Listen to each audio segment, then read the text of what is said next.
ओम नमः पार्वती पतये हर हर महादेव। मित्रों, आज हम शिव पुराण महात्म्य के 5वें अध्याय के अंतर्गत विदुंग का पिशाच योनि से किस प्रकार उद्धार हुआ ये जानेंगे। सूत जी बोले, शौनक, एक दिन चंचुला आनंद में मग्न उमा देवी के पास गई और दोनों हाथ जोड़कर उनकी स्तुति करने लगी।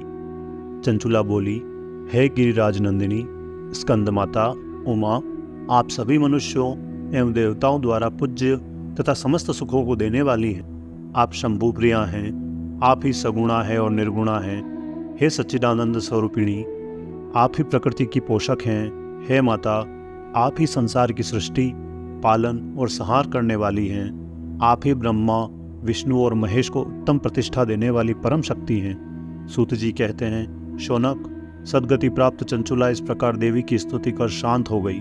उसकी आंखों में प्रेम के आंसू उमड़ आए। तब शंकर प्रिया भक्तवत्सला उमा देवी ने बड़े प्रेम से चंचुला को चुप कराते हुए कहा, सखी चंचुला, मैं तुम्हारी स्तुति से प्रसन्न हूँ, बोलो क्या वर मांगती हो। चंचुला बोली, हे गिरिराज कुमारी, मेरे पति विदुंग इस समय कहाँ हैं?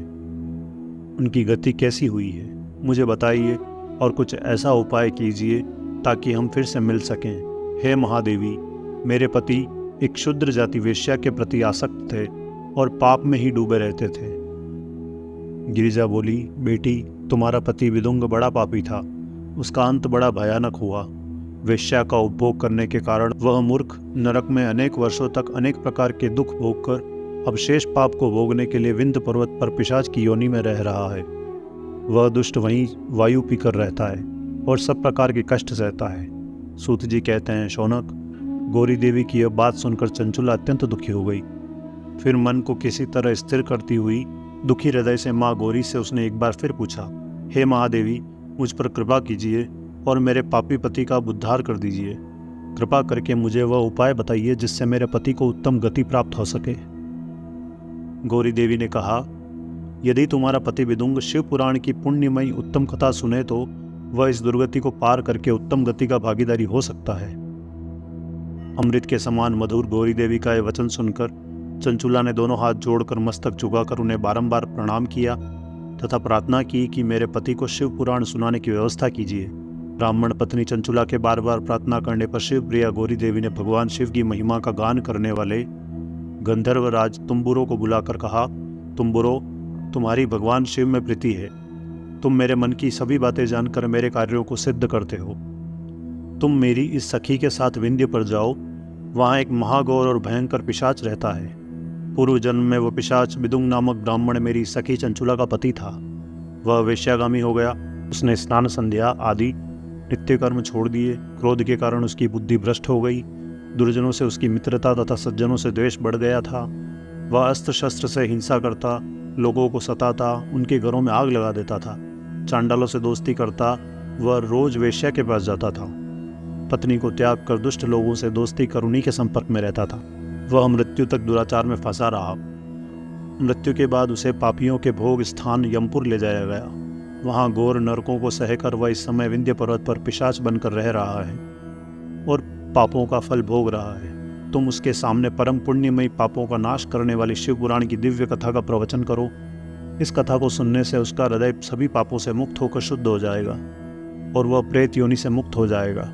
दुर्गति से मुक्त होने पर उस विदुंग नामक पिशाच को विमान पर बिठाकर तुम भगवान शिव के पास ले आना। सूत जी कहते हैं, शौनक, माँ उमा का आदेश पाकर गंधर्वराज तुम्बुरो प्रसन्नतापूर्वक अपने भाग्य की सराहना करते हुए चंचुला को साथ लेकर विमान से पिशाच के निवास स्थान विंध्य पर्वत पर गया। वहां पहुंचकर उसने उस विकराल आकृति वाले पिशाच को देखा। उसका शरीर विशाल था, उसकी ठोड़ी बड़ी थी। वह कभी हंसता, कभी रोता, कभी उछलता। महाबली तुम्बुरो ने विदुंग नामक पिशाच को पाशों से बांध लिया। उसके पश्चात तुम्बुरो ने शिव पुराण की कथा बाँचने के लिए स्थान तलाश कर मंडप की रचना की। शीघ्र ही इस बात का पता लोगों को चल गया कि एक पिशाच के उद्धार हेतु देवी पार्वती की आज्ञा से तुम्बुरो शिव पुराण की अमृत कथा सुनाने विंध्य पर्वत पर आया है। उस कथा को सुनने के लोभ से बहुत से देवर्षि वहां पहुंच गए। सभी को आदरपूर्वक स्थान दिया गया। पिशाच विदुंग को पाशों में बांधकर आसन पर बिठाया गया और तब तुम्बुरो ने परम उत्तम शिव पुराण की अमृत कथा का गान शुरू किया। उसने पहली, विद्येश्वर संहिता से लेकर 7वीं वायु संहिता तक शिव पुराण की कथा का स्पष्ट वर्णन किया। 7 संहिताओं सहित शिव पुराण को सुनकर सभी श्रोता कृतार्थ हो गए। परम पुण्यमय शिव पुराण को सुनकर पिशाच सभी पापों से मुक्त हो गया और उसने पिशाच शरीर का त्याग कर दिया। शीघ्र ही उसका रूप दिव्य हो गया, उसका शरीर गौर वर्ण का हो गया, शरीर पर श्वेत वस्त्र एवं पुरुषों के आभूषण आ गए।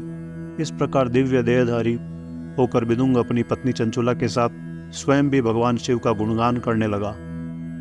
उसे इस दिव्य रूप में देखकर सभी को बहुत आश्चर्य हुआ। उसका मन परम आनंद से परिपूर्ण हो गया। सभी भगवान महेश्वर के अद्भुत चरित्र को सुनकर कृतार्थ हो उनका यशोगान करते हुए अपने अपने धाम को चले गए। विदुंग अपनी पत्नी चंचुला के साथ विमान में बैठकर शिवपुरी की ओर चल दिया।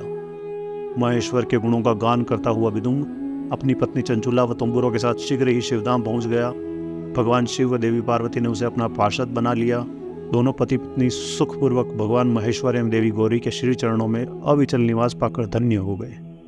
तो मित्रों, ये था अध्याय 5। कल फिर मिलते हैं 6ठे अध्याय के साथ। तब तक के लिए ओम नमः शिवाय।